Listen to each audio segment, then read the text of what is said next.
ಒಂದು ಫಾರ್ಮ್ ಬಂದ್ಬಿಟ್ಟು ಏನಂದರೆ ಹೇಗೆ ಕೆಮಿಕಲ್ನಿಂದ ಹಜಾರ್ಡ್ನೆಸ್ ಆಗುತ್ತೆ, ಹೇಗೆ ಕೆಮಿಕಲಿಂದ ನಿಮ್ಮ ಬಾಡಿಗೆ ಎಫೆಕ್ಟ್ ಆಗುತ್ತೆ ಅನ್ನೋದ್ರ ಬಗ್ಗೆ ಡಿಸ್ಕಸ್ ಮಾಡ್ತಾ ಹೋಗ್ತೀವಿ. ಓಕೆನಾ? ಸೊ ಅದಕ್ಕಂತಲೇ PPE ಕಿಟ್ ಇದೆ, ಆಬ್ಜೆಕ್ಟ್ಸ್ ಇದೆ. ನೀವು ಹೈಟಲ್ಲಿ ವರ್ಕ್ ಮಾಡಬೇಕಾದ್ರೂ ಅದಕ್ಕೆ ಅಂತಲೇ ಸಪ್ರೇಟಾಗಿ ಒಂದು ಕಾಂಪೊನೆಂಟ್ ಇದೆ. ಅದನ್ನೆಲ್ಲ ಯೂಸ್ ಮಾಡ್ಕೊಂಡು ಮಾಡಬೇಕಾಗತ್ತೆ. ಓಕೆನಾ? ಜಸ್ಟ್ ನೋಡ್ಕೊಂಡು ಹೋಗೋಣ. ಇವಾಗ ಒಂದು ನೀವು ಡ್ಯೂಟಿ ಮಾಡೋ ಒಂದು ಕೆಲಸ ಮಾಡೋ ಜಾಗ ಎಷ್ಟು ಕ್ಲೀನ್ ಇರಬೇಕು ಅಂದರೆ ನೀವು ಮಾಡ್ಕೊಬೇಕು ಅದನ್ನ. ಸೊ ಯಾವಾಗಲೂ ಕ್ಲೀನ್ನೆಸ್ನ ಮೇಂಟೈನ್ ಮಾಡ್ಕೊಬೇಕಂತ ಹೇಳ್ಬಿಟ್ಟು ಈ PPT ಶೋ ಮಾಡ್ತಾ ಇದ್ದಾರೆ. ಸೊ ಈ ಥರ ಎಲ್ಲ ಆಡ್ಕೊಂಡಿರಬಾರ್ದು, ಕ್ಲೀನಾಗಿ ಒಂದು ಜಾಗದಲ್ಲಿ ಇಡಬೇಕು, ಎಲ್ಲ ಕ್ಲೀನ್ನೆಸ್ ಮೇಂಟೈನ್ ಮಾಡಬೇಕು ಅಂತ ಹೇಳ್ಬಿಟ್ಟು ಇದಿರುತ್ತೆ. ಓಕೆನಾ? ಸೊ ಈಗೆಲ್ಲ ಯಾವ್ಯಾವ ಪ್ರಾಬ್ಲಮ್ ಅಕಾರ ಆಗುತ್ತೆ ಅನ್ನೋದ್ರ ಬಗ್ಗೆ ಹೇಳ್ತಾರೆ. ಸೊ ಬಂದ್ಬಿಟ್ಟು ಒಂದು ಥ್ರೋಟ್ ಇನ್ಫೆಕ್ಷನ್ ಆಗುತ್ತೆ, ಕಾಫಿಂಗ್ ಬರುತ್ತೆ, ಇದೊಂದಾಗುತ್ತೆ. ಇನ್ನೊಂದು ಗಂಟ್ಲಲ್ಲೇ ಪ್ರಾಬ್ಲಮ್ ಬಂದ್ಬಿಡುತ್ತೆ. ಓಕೆನಾ? ಮತ್ತು ಮೇಲ್ಗಡೆಯಿಂದ ಹೈಟಿಂದ ಬೀಳೋ ಚಾನ್ಸಸ್ ಇರುತ್ತೆ, ಅದ್ರ ಬಗ್ಗೆ ಎಕ್ಸ್ಪ್ಲೇನ್ ಮಾಡಿದ್ದಾರೆ. ಹಾಗೆ ಹೊಟ್ಟೆ ನೋವು, ಈ ಕೆಮಿಕಲ್ ಸಬ್ಸ್ಟಾನ್ಸಸ್ ಏನಾಗುತ್ತೆ ಹೊಟ್ಟೆ ಒಳಗೆ ಹೋದಾಗ ಕೈ ಕ್ಲೀನಾಗಿ ಎಲ್ಲ ಪೇಂಟ್ ಎಲ್ಲ ಇರುತ್ತೆ, ಪೇಂಟ್ ಎಲ್ಲ ಕೆಮಿಕಲ್ಲೇ, ತಿನ್ನೋದಂತೂ ಅಲ್ಲಲ್ಲ. ಸೊ ಇದಕ್ಕೋಸ್ಕರನೇ ಹೇಳ್ತೀವಿ ಗ್ಲೌಸ್ ಯೂಸ್ ಮಾಡಿರಿ ಅಂತೀವಿ. ಸೊ ಈ ಥರ ಐಟಮ್ಸ್ನೆಲ್ಲ ನೀವು ಯೂಸ್ ಮಾಡ್ಕೊಬೇಕಾಗತ್ತೆ. ಹಾಗೆ ಹೊಟ್ಟೆ ನೋವಿಂದು ಹೇಳಿದ್ದಾರೆ, ಸ್ಕಿನ್ ಅಲರ್ಜೀಸಿಂದ ಹೇಳ್ತಿದ್ದಾರೆ. ಸೊ ಈ ಸ್ಪ್ರೇ ಮಾಡಬೇಕಾದ್ರೆ ಎಲ್ಲ ಕೈ ಗ್ಲೌಸ್ ಹಾಕಬೇಕು, ಮಾಸ್ಕ್ ಹಾಕೊಬೇಕು, ನಿಮ್ಮ ಸೇಫ್ಟಿನ ನೀವು ನೋಡ್ಕೊಬೇಕಾಗತ್ತೆ. ಆಯಿತಾ? ಸೊ ಪ್ರಾಬ್ಲಮ್ಸ್ ಯಾವ್ಯಾವುದರಿಂದ ಅಕರ್ ಆಗುತ್ತೆ ಅಂತ, ಕೆಮಿಕಲ್ಸಿಂದ ನಿಮಗೆ ಸ್ಕಿನ್ ಇರಿಟೇಷನ್ ಆಗುತ್ತೆ. ಓಕೆನಾ? ಹಾಗೆ ಡಸ್ಟಿಂದ ನಿಮಗೆ ಥ್ರೋಟ್ ಇನ್ಫೆಕ್ಷನ್ ಮತ್ತು ಸ್ಟಮಕ್ ಇನ್ಫೆಕ್ಷನ್ ಆಗುತ್ತೆ. ಹಾಗೆ ನಿಮಗೆ ಶಾರ್ಪ್ ಆಬ್ಜೆಕ್ಟಿಂದ ಏನೋ ಶಾರ್ಪ್ ಮೊಳೆ ಇರುತ್ತೋ ಏನಿರುತ್ತೋ ನೋಡ್ದಲ್ಲೇ ತುಳಿತೀರಾ. ಸೊ ಅದಕ್ಕೋಸ್ಕರನೇ ಒಂದು ಸ್ವಲ್ಪ PPT ಸೇಫ್ಟಿ ಆ್ಯಂಡ್ ಮೆಜರ್ಮೆಂಟ್ಸಿಗಂತಲೇ ಒಂದು ಸ್ವಲ್ಪ ಮಾಡಿಟ್ಟಿದ್ದೀವಿ. ಸೊ ಇದನ್ನು ಎಕ್ಸ್ಪ್ಲೇನ್ ಮಾಡ್ತೀನಿ, ಜಸ್ಟ್ ನೀವು ಅಪ್ಲೈ ಮಾಡ್ಕೊಳ್ರಿ. ನಾವೇನು ಖುಷಿಗೆ ಹೇಳ್ತಿಲ್ಲ, ನಿಮ್ಮ ಒಂದು ಆರೋಗ್ಯ ಒಂದು ದೃಷ್ಟಿಯಿಂದ ಹೇಳ್ತೀವಿ, ಅದನ್ನ ಮೇಂಟೈನ್ ಮಾಡ್ಕೊಂಡು ಹೋಗ್ರಿ. ಓಕೆನಾ? ಸೊ ಈಗ ವರ್ಕಿಂಗ್ ಹೈಟಲ್ಲಿದೆ, ಉಂಡ್ಸ್ ಆಗುತ್ತೆ, ಇಂಜುರೀಸ್ ಆಗುತ್ತೆ, ಮೇಲ್ಗಡೆಯಿಂದ ಬಿದ್ದಾಗ ಗಾಯ ಆಗೋದಾಗಲಿ, ಕೈ ಮೂಳೆ ಮುರಿಯೋದು, ಆ ಥರ ಎಲ್ಲ ಆಗುತ್ತೆ. ಈ ಥರ ಯಾವುದು ಆಗೋದು ಬೇಡ, ಬಟ್ ನಿಮ್ಮ ಸೇಫ್ಟಿ ನಿಮಗೆ ನೋಡ್ಕೊಬೇಕು, ಅದಕ್ಕೋಸ್ಕರ ಒಂದು ಎಕ್ಸ್ಪ್ಲನೇಷನ್. ಸೊ ಈ ಥರದ ಇನ್ಸಿಡೆಂಟ್ಸ್ನ ನೀವು ಪ್ರಿವೆಂಟ್ ಮಾಡಬೇಕು ಅಂದರೆ ಫಸ್ಟು PPE ಕಿಟ್ ಬರುತ್ತೆ. ವರ್ಕ್ ಮಾಡಬೇಕಾದ್ರೆ PPE ಕಿಟ್ಟಿಂದ ಮಾಡಬೇಕಾಗತ್ತೆ. ಮತ್ತು ನೀವು ಒಂದು ಜಾಗದಲ್ಲಿ ವರ್ಕ್ ಮಾಡಬೇಕಾದ್ರೆ ಅಟ್ಲೀಸ್ಟ್ ಒಂದು ಸತಿ ಜಾಗ ನೋಡ್ತೀರಲ್ಲ, ಆ ಟೈಮಲ್ಲಿ ನೀವೇ ಒಂದು ಗ್ಲಾನ್ಸ್ ಮಾಡ್ತೀರಾ, ಇಲ್ಲೊಂದು ಇದೆಯಪ್ಪ ಹುಷಾರಾಗಿ ನೋಡ್ಕೊಂಡು ಓಡಾಡಬೇಕು ಅನ್ನೋದೊಂದು ಗ್ಲಾನ್ಸ್, ಆ ಥರ ಒಂದು ನೋಡ್ಕೊಬೇಕಾಗತ್ತೆ. ಓಕೆನಾ? ನಿಮ್ಮ ಸೈಟ್ನ ನೀವು ಕ್ಲೀನ್ ಮತ್ತು ನೀಟಾಗಿ ಇಟ್ಕೊಬೇಕಾಗತ್ತೆ.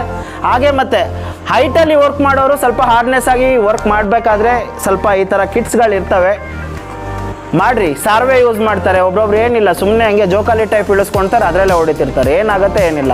ಮನೇಲಿ ಒಬ್ಬರೇ ಇರ್ತಾರೆ ದುಡಿಯೋರು, ಅದ್ರ ಬಗ್ಗೆನೂ ಯೋಚನೆ ಮಾಡಬೇಕಾಗತ್ತೆ ಅಲ್ಲ. ಸೊ ಕಂಪ್ನಿಯಿಂದ ನೀವು ಬರಬೇಕಂದ್ರೆ ನೀವು ಡೀಲರ್ ಶಾಪಿಗೆ ಹೋಗ್ಬಿಟ್ಟು ಅಪ್ರೋಚ್ ಮಾಡಬೇಕು. ನೀವು ಅಪ್ರೋಚ್ ಮಾಡಿದ್ರೆ ನಿಮ್ಮ ಡೀಲರ್ ಶಾಪ್ ಅವರು ನಮಗೆ ಹೇಳ್ತಾರೆ, ನಾವೇನಾರು ಮಾಡ್ಬೋದು.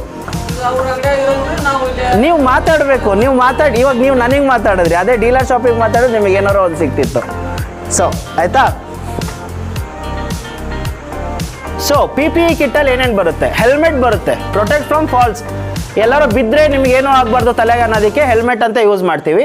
ಸೊ ಮಾಸ್ಕ್ ಬಂದುಬಿಟ್ಟು ಡಸ್ಟು ಮತ್ತು ಫ್ಯೂಮ್ಸ್ನ ಏನೂ ಆಗಬಾರ್ದು, ಪ್ರಿವೆಂಟ್ ಆಗಬೇಕು ಅಂತ ಹೇಳ್ಬಿಟ್ಟು ಡಸ್ಟ್ ಮತ್ತು ಮಾಸ್ಕಿಗೆ ನಾವು ಮಾಸ್ಕ್ ಯೂಸ್ ಮಾಡ್ತೀವಿ.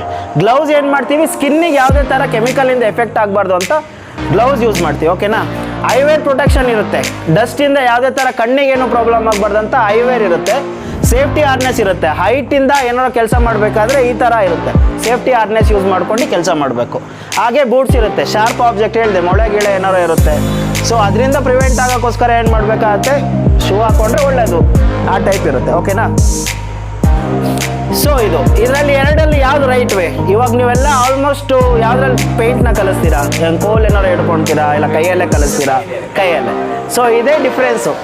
ಈ ಕೈಯಲ್ಲೇ ಕಲಿಸೋದ್ರಿಂದ ಅವ್ನು ಬೇರೆ ಹ್ಯಾಂಡ್ಸಲ್ಲಿ ಇದ್ದಾನೆ, ಸ್ಕಿನ್ ಇರಿಟೇಷನ್ ಆಗ್ಬೋದು, ಸ್ಕಿನ್ನಿಂದ ನೀವು ಊಟ ಮಾಡಬೇಕಾದ್ರೆ ಎಲ್ಲೋ ಒಂದು ಅಂಶ ಹೋಗಿ ಹೊಟ್ಟೆ ನೋವು ಸ್ಟಾರ್ಟ್ ಆಗ್ಬೋದು, ಏನೋ ಇನ್ಫೆಕ್ಷನ್ ಆಗ್ಬೋದು. ಇದು ಆಗಬಾರ್ದು ಅಂತಲೇ ನೋಡ್ರಿ. ಇಲ್ಲಿ ರಾಜು ಮತ್ತು ರತನ್ ಅಂತ ಇದ್ದಾನೆ. ರಾಜು ಬಂದುಬಿಟ್ಟು ಕೈಯಲ್ಲೇ ಮಿಕ್ಸ್ ಮಾಡ್ತಾನೆ, ಅದೇ ರತನ್ ಬಂದುಬಿಟ್ಟು ಗ್ಲೌಸ್ ಹಾಕ್ಕೊಂಡು ಮಿಕ್ಸ್ ಮಾಡ್ತಿದ್ದಾನೆ. ಸೊ ಇದರಲ್ಲಿ ಇವರಿಬ್ಬರಲ್ಲಿ ಯಾರು ಹೆಲ್ತಿ ಚೆನ್ನಾಗಿರುತ್ತೆ? ಈಗ ಅವನದೇ ಚೆನ್ನಾಗಿರುತ್ತೆ ತಾನೆ. ಸೊ ಇದಕ್ಕೋಸ್ಕರನೇ ಹೇಳೋದು health and safety main important ಅಂತ ನಿಮಗೆ. ಸೊ ಓಕೆ, ಈಗ ಸ್ಪ್ರೇ ಮಾಡಬೇಕಾದ್ರೂ ಅಷ್ಟೇ. ಸ್ಪ್ರೇ ಮಾಡಬೇಕಾದ್ರೆ ನೋಡ್ರಿ, ಇಲ್ಲಿ ಡೈರೆಕ್ಟ್ ಅಪ್ಲೈ ಮಾಡ್ತಿದ್ದಾರೆ ಸ್ಪ್ರೇನ. ಅದೇ ನೀವು ಮಾಸ್ಕ್ ಹಾಕ್ಕೊಂಡು ಐವೇರ್ ಹಾಕೊಂಡು ಮಾಡಿದ್ರೆ ನಿಮಗೆ ಯಾವುದೇ ಥರ ಎಫೆಕ್ಟ್ ಆಗಲ್ಲ ಅಂತ ಹೇಳಿ. ಓಕೆನಾ? ಸೊ ಪ್ರಿಕಾಷನ್ಸ್ ಇನ್ ಹೈಟ್ ಮೆಜರ್ಮೆಂಟು ಅವಾಗಲೇ ಹೇಳಿದೆ, ಜೋಕಾಲೆ ಟೈಪ್ ಆಡ್ಕೊಂಡಿರ್ತಾರೆ, ಸುಮ್ಮನೆ ಜೋಕಾಲಲ್ಲಿ ಹಿಂಗೆ ಬರ್ತಾರೆ, ಪೇಂಟ್ ಹೊಡಿತಾರೆ, ಹೋಗ್ತಾರೆ. ಬಿದ್ದರೆ ಮನೆಯವ್ರು ಯಾರು ಗತಿ ಅಂತ ಅದು ನೋಡಲ್ಲ, ಏನಿಲ್ಲ. Safety is A measurement. ಅದು ಈ ಪ್ರಿಕಾಷನ್ಸ್ ಹೆಂಗಿರ್ಬೇಕಂದ್ರೆ ನೀವು ಸೇಫ್ಟಿಯಿಂದ ನೋಡಿದ್ರೇ ನಿಮ್ಮ ಮನೆಗೆ ದುಡ್ಡು. ನೀವೇ ಹುಚ್ಚುಚ್ಚರಾಗಿ ಆಡಿದ್ರೆ ಏನು ಮಾಡೋಕ್ಕಾಗಲ್ಲ, ಹಂಗಾಗ್ಬಿಡುತ್ತೆ. ಸೊ ಹೈಟ್ ಮೆಜರ್ಮೆಂಟ್ ಮಾಡಬೇಕಾದ್ರೂ ಅಷ್ಟೇ, ನೀವು ಈ ಸಾರ್ವೆ ಗಿರ್ವೆ ಅನ್ನೋ ಒಂದು ಪ್ರಿಕಾಷನ್ಸ್ನ ಇಟ್ಕೊಬೇಕು. ಓನರಿಗೆ ಹೇಳ್ರಿ, ಓನರ್ ಏನೋ ಅವ್ರ ಕೆಲಸ ಆಗ್ಬೇಕು ಅಷ್ಟೇ ನೋಡ್ತಾರೆ, ಬಟ್ ನಿಮ್ಮ ಜೀವ ನೀವೇ ನೋಡ್ಕೊಬೇಕಾಗತ್ತೆ. ಸ್ವಲ್ಪ ಎಜುಕೇಟ್ ಮಾಡ್ಬೇಕು ನೀವು ಕಸ್ಟಮರ್ಸಿಗೆ. ಬರೀ ಡಿಸೈನ್ಸ್ ಬಗ್ಗೆ ಅದ್ರ ಬಗ್ಗೆ ಮಾತ್ರ ಎಕ್ಸ್ಪ್ಲೇನ್ ಮಾಡಬೇಡ್ರಿ, ಅವ್ರಿಗೆ ನಿಮ್ಮ ಒಂದು ಕಾಳಜಿ ಏನಿದೆ ಅದನ್ನೂ ಎಕ್ಸ್ಪ್ಲೇನ್ ಮಾಡಬೇಕಾಗತ್ತೆ. ಓಕೆನಾ? ಸೊ ಈಗ ಸ್ಟೆಪ್ 1ಇಂದ ನೋಡ್ಕೊಂಡು ಹೋಗ್ರಿ. ಇಲ್ಲಿ ಹಾಕ್ತಾರೆ ಒಬ್ಬರಿಗೆ, ಯಾವ್ಯಾವ ಥರ ಹಾಕೊಬೇಕು ಅನ್ನೋದನ್ನ ನೋಡ್ರಿ. ಓಕೆನಾ? ಈ ಕಡೆ ಕರೆಸ್ಕೊಂಡು ಇಲ್ಲಿ ಬರ್ರಿ.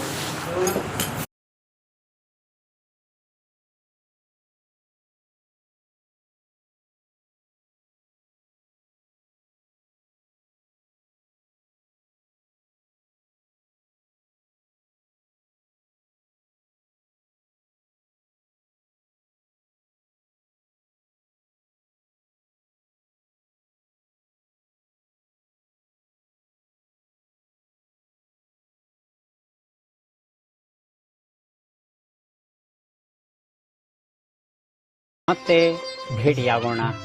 ನಮಸ್ಕಾರ. Your attention please.